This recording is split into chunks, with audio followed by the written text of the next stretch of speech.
Hi friends, comment section doubt లో మరొక doubt. అదేంటి అని అంటే మెయిన్ గా షిట్జూ ఓనర్స్ కి షిట్జూస్ కొన్ని అగ్రెసివ్ ఉంటున్నాయి అనమాట. కొన్ని ఏంటి అని అంటే మెయిన్ గా గ్రూమింగ్ చేసే టైంలో అస్సలు కోఆపరేట్ చేయవు.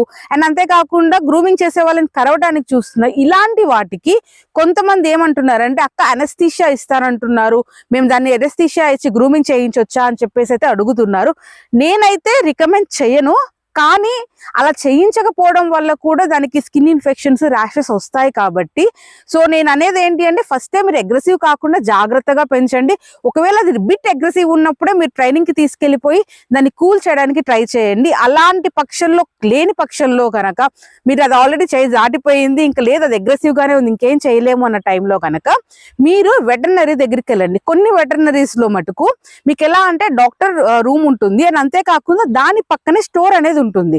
అంటే గ్రూమింగ్ సెషన్స్ అన్ని కూడా అక్కడ జరుగుతూ ఉంటాయి. సో డాక్టర్స్ ఉన్న దాంట్లోనే మీరు ప్రిఫర్ చేయండి.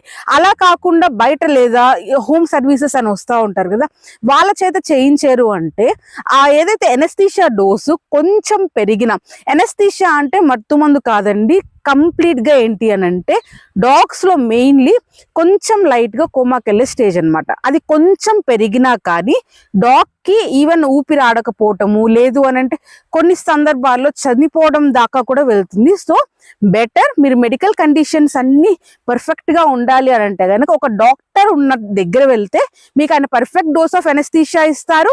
అండ్ అంతేకాకుండా ఆ తర్వాత మళ్ళీ ఆయన ఎలా రికవరీ అవ్వాలో కూడా కేర్ తీసుకుంటారు. కాబట్టి అలాంటి దగ్గరికి అయితే వెళ్ళండి.